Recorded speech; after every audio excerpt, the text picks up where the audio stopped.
दलित पॅन्थरला 50 वर्ष पूर्ण झाली आणि म्हणून हे वर्ष सुवर्ण महोत्सवी वर्ष म्हणून आपण साजरे करणार आहोत। दलित पॅन्थरनी महाराष्ट्रात एक इतिहास घडवला आणि तो इतिहास अगदी रोमहर्षक आहे। भारत स्वतंत्र झाला होता, त्यानंतर डॉक्टर बाबासाहेब आंबेडकरांनी बुद्ध धर्म स्वीकारला होता। त्यांच्याबरोबर त्यांचे हजारो अनुयायी बुद्ध धर्मामध्ये आले। दलित समाजाचं दैन्य काही कमी होत नव्हतं, त्यांच्यावर अत्याचार हे होतच होते। पण बाबासाहेबांनी एक विचार दिला होता दलित समाजाला की तुम्ही संघर्ष करा, शिक्षण घ्या, संघटित व्हा। आणि तो आदर्श समोर ठेवून दलित मंडळी कार्य करत होती आणि एका संघटनेची आवश्यकता होती। युवकांमध्ये फ्रस्ट्रेशन वाढलेलं होतं आणि त्याला वाट करून देण्यासाठी म्हणून दलित पॅन्थरची स्थापना झाली। दलित पॅन्थर हे नाव देखील अगदी अर्थपूर्ण आहे। हे नाव खरं तर अतिशय क्रांतिकारक अशा स्वरूपाचं नाव आहे। मी त्या काळामध्ये अस्मिता दर्श या पत्रिकेमध्ये अमेरिकन निग्रोंवर लेखमाला सुरू केलेली होती। त्यात ब्लॅक पॅन्थरवरचा देखील लेख होता। ब्लॅक पॅन्थरनी अमेरिकेमध्ये जे कार्य केलं तो आदर्श समोर ठेवून या संघटनेचं नाव दलित पॅन्थर हे ठेवण्यात आलं। म्हणजे या नावाशी माझा अशा प्रकारे थोडासा संबंध आहे आणि ही चळवळ अतिशय जोमात सुरू झाली होती। राजा ढाले, नामदेव ढसाळ ही मंडळी होती, त्यात जवी पवार, साहित्यिक त्यामध्ये होते, बाबूराव बागुल होते, रावसाहेब कसबे होते, दया पवार होते।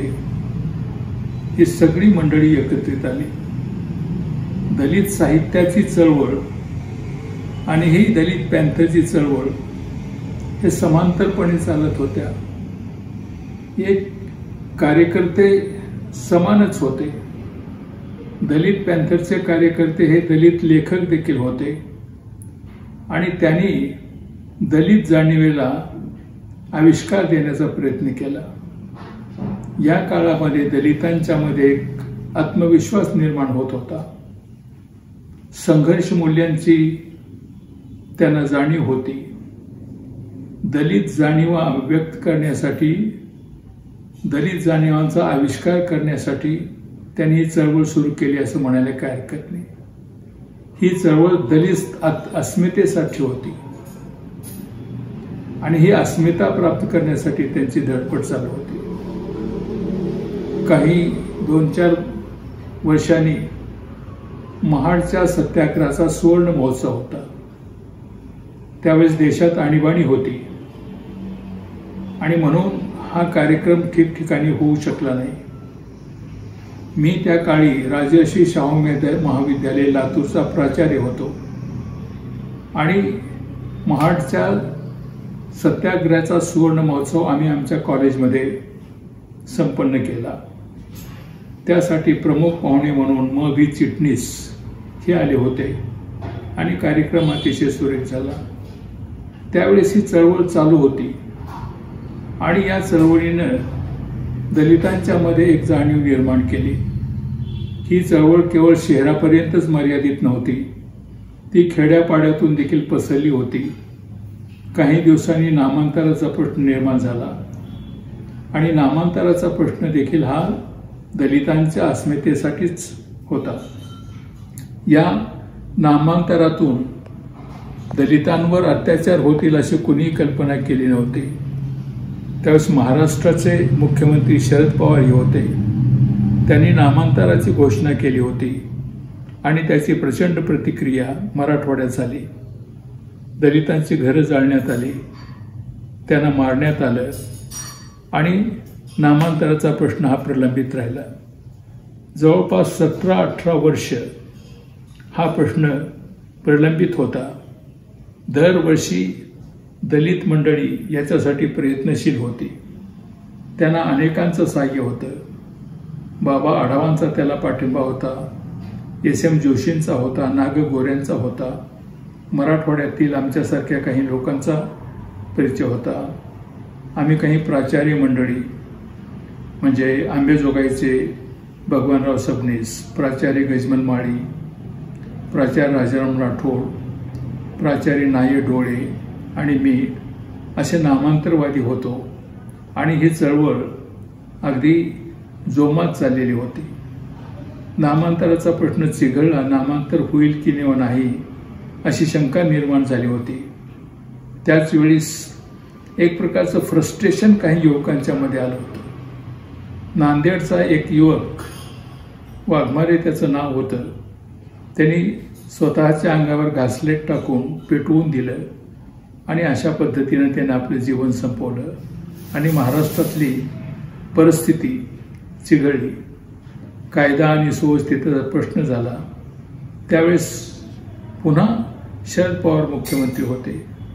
हा प्रश्न आता सोडवायचा कसा? दलित पॅन्थर आक्रमकपणे या लढ्यामध्ये सामील झाले होते. सगळा दलित समाजच याच्यामध्ये होता असं म्हणायला काही हरकत नाही. पण नेतृत्व होतं दलित पॅन्थरचं आणि हे नेतृत्व अतिशय आक्रमक होतं. त्यामुळे त्याला प्रतिसादही मिळत होता आणि संघर्ष करायचं त्यांनी ठरवलेच होतं आणि जोमात संघर्ष चालू होता. त्याचबरोबर दलित साहित्य हे निर्माण होत होतं. हे साहित्य देखील दलितांना अस्मिता देण्यासाठीच होतं. दलित लेखक आणि पॅन्थरचे कार्यकर्ते जवळपास समानच होते, म्हणजे ते दोन्हीकडे काम करत होते आणि अशा प्रकारे ही कळवळ सुटली. आणि नंतर एक विद्यापीठ मराठवाड्याला देण्यात आलं. त्याला स्वामी रामानंद तीर्थ हे नाव देण्यात आलं आणि नाम विस्ताराचा निर्णय घेण्यात आला.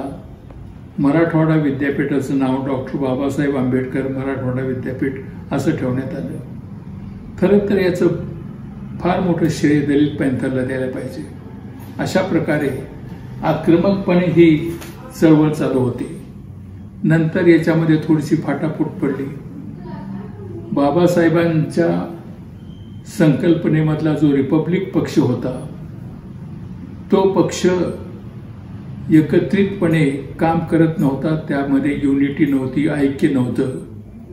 त्यामध्ये वेगवेगळे फॅक्शन्स पडलेले होते आणि म्हणून अशा अवस्थेमध्ये दलित पॅन्थर पुढे आलं. रिपब्लिक पक्षाने जे प्रश्न सोडवायचे होते ते दलित पॅन्थरने आपल्या हातामध्ये घेतले आणि ते सोडवायचा त्यांनी प्रयत्न केला. असा हा इतिहास आहे आणि हा इतिहास अतिशय प्रेरणादायी इतिहास आहे. त्याची या प्रसंगी आठवण होणं आवश्यक आहे. पण दलित पॅन्थरमध्येच पुन्हा नंतर फाटाफूट फुटली आणि ती अतिशय कमजोर अशी चळवळ म्हणून पुढे आली. परंतु त्यांनी एक काळ गाजवला, दलितांच्यामध्ये अस्मिता निर्माण केली, त्यांच्यामध्ये जाणीवा निर्माण केल्या, त्यांना आत्मभान दिलं. हे श्रेय या मंडळींना जातं. रामदास आठवले आज वेगळ्या परिस्थितीमध्ये काम करतायत. राजा ढाले, नामदेव ढसाळ हे आज नाही आहेत, बाबूराव बागुल नाही आहेत, दया पवार नाही आहेत. ही जी सुरुवातीची मंडळी होती की ज्या मंडळीने या दलित पॅन्थरला सामर्थ्य दिलं आणि दलित साहित्याला देखील ऊर्जा दिली, ती मंडळी आज नाही आहे. आणि अशा ह्या संघटनेचं आपण संघटनेच्या स्थापनेचे सुवर्ण महोत्सव आपण इथे एकत्र जमलो आहोत. या एका अर्थाने या चळवळीचं फलित म्हणजे दलित साहित्य असं मी मानतो. आणि ही साहित्य चळवळ केवळ महाराष्ट्रातच राहिली नाही, तिचा परिणाम इतर प्रांतांच्यामध्ये झाला आणि पुढे 1991 हे वर्ष डॉक्टर बाबासाहेब आंबेडकरांच्या जन्मशताब्दीचं वर्ष होतं. या जन्मशताब्दीच्या वर्षाच्या निमित्ताने दलित पॅन्थरची चळवळ आणि दलित साहित्याची चळवळ ही चळवळ बाहेर देखील पोचली. विशेषतः दलित साहित्यातून अनेक लोकांनी प्रेरणा घेतल्या. हिंदी बेल्टमध्ये ही चळवळ गेली. हिंदीमध्ये साहित्य निर्माण होऊ लागलं दलितांचं. म्हणजे पर्यायाने दलित साहित्याची चळवळ आणि दलित पॅन्थरची चळवळ या चळवळीने सबंध भारतामध्येच दलितांच्यामध्ये एक वेगळी जाणीव निर्माण केली. अस्मितेचा प्रश्न त्यांनी आणि अशा समाजाच्या समोर अस्मितेचा प्रश्न असतोच. जो समाज हजारो वर्षापासून मागासलेला आहे, त्याचं शोषण झालेलं आहे, त्याचं इतिहासात काही स्थानच नाही आहे आणि तो हिंदू समाजापासून वेगळा पडलेला आहे, तेव्हा या समाजाला आत्मभान देण्याचं काम या चळवळीने केलं. राजकीय दृष्ट्या किती आपल्या हातात पडलं वगैरे वगैरे हे सांगता यायचं नाही, परंतु दलित अस्मिता निर्माण करण्याचं महत्त्वाचं काम या चळवळीने केलं आहे असं मला वाटतं आणि त्याचा परिणाम असा झाला. डॉक्टर बाबासाहेब आंबेडकरांच्या जन्मशताब्दी वर्षामध्ये पुन्हा ते विचार लोकांच्या समोर आले आणि आज दलित साहित्याला आंबेडकरवादी साहित्य असं समजलं जातं आणि आंबेडकरांचा विचारच हा दलित पॅन्थरच्या दलित साहित्याचा प्रेरणास्रोत आहे असं म्हणायला काही हरकत नाही. अशा या संघटनेचं आज आपण पुन्हा स्मरण करत आहोत. त्या दृष्टीने सुवर्ण महोत्सवी हे वर्ष आहे. या वर्षभरामध्ये कार्यक्रम होतीलच. माझी एक अपेक्षा अशी आहे की ही चळवळ आज नाही आहे, परंतु ही चळवळ पुन्हा निर्माण होण्याची गरज आहे. दलितांच्यामध्ये फाटाफूट फुटलेले आहे. आज एक नवीन राजवट आपल्या हिंदुस्थानमध्ये आलेली आहे. ती दलितांच्या आणि मुस्लिमांच्या विरोधात काम करते आहे. दलितांचं मुस्लिमांचं लिंचिंग एक प्रकारे इथं होत आहे आणि म्हणून पुन्हा एकदा हा प्रश्न निर्माण झालेला आहे. अशा प्रकारच्या चळवळीची नितांत आवश्यकता आहे. बाबासाहेबांनी या राष्ट्राला दिलेली घटना ही अतिशय मोलाची आणि महत्त्वाची आहे. संविधानिक मूल्य आज तोडवली जात आहेत. त्या मूल्यांच्याकडे कुणाचं लक्ष नाही. घटनाच आज धोक्यात आलेली आहे असं म्हणायला काही हरकत नाही आणि म्हणून हा लढा सुरू केला पाहिजे नव्याने आणि तो व्यापक स्वरूपामध्ये झाला पाहिजे. त्याशिवाय अस्मितेचा प्रश्न सुटणार नाही आणि भारतामध्ये एक मानाचं स्वतःचं स्थान निर्माण करता येणार नाही. म्हणून मी एवढंच या प्रसंगी सांगतो. सुवर्ण महोत्सवी वर्षामध्ये या पॅन्थरची दलित पॅन्थरची आठवण करत असताना, या संघटनेचं स्मरण करत असताना आणि ज्या कार्यकर्त्यांनी यामध्ये काम केलं आणि या संघटनेला शक्ती देण्याचं काम केलं त्यांची मला आठवण आहेच. त्यांच्या स्मृतीला मी अभिवादन करतो आणि नव्याने ही चळवळ पुन्हा सुरू व्हावी. आजचे प्रश्न कालच्या प्रश्नापेक्षा देखील भयानक आहेत. राजवट वेगळी आहे. हिंदुत्वाच्या नावावर आज लोकांना संघटित केलं जातं आणि ही राजवट दलितांच्या आणि अल्पसंख्याकांच्या विरोधात काम करते आहे. या देशामध्ये सामाजिक ऐक्य निर्माण होऊ शकलं नाही आणि घटना सामाजिक ऐक्याशिवाय पुढे जाऊ शकणार नाही असं मला वाटतं आणि म्हणून या प्रसंगी अधिक न बोलता मी अशी अपेक्षा करतो की दलित पॅन्थरसारखी संघटना पुन्हा निर्माण होण्याची आवश्यकता आहे. आजच्या प्रश्नांना तेंड सुंगतीत होईल आणि बाबासाहेबांनी सांगितल्याप्रमाणे दलित समाज हा एकत्रित संघटित झाला पाहिजे. त्यांनी शिक्षण तर घेतलंच पाहिजे. सदैवाची गोष्ट अशी आहे की आज दलित समाजामध्ये एक जागृती निर्माण झालेली आहे. शिक्षणाच्या बाबतीमध्ये तिने खूप काम केलेलं आहे. पण संघटनेची आवश्यकता आहे, संघर्षाची आवश्यकता आहे आणि संघर्ष करायचा असेल तर संघटित होण्याची गरज आहे. तेव्हा पुन्हा एकदा दलित पॅंथरची प्रेरणा घेऊन आपण पुढे गेलं पाहिजे. एवढंच या प्रसंगी मी सांगू इच्छितो. मला इथं बोलावलं, 2 शब्द बोलण्याची मला संधी दिली, त्याबद्दल सर्वांचे आभार म्हणून मी माझे 2 शब्द संपवतो.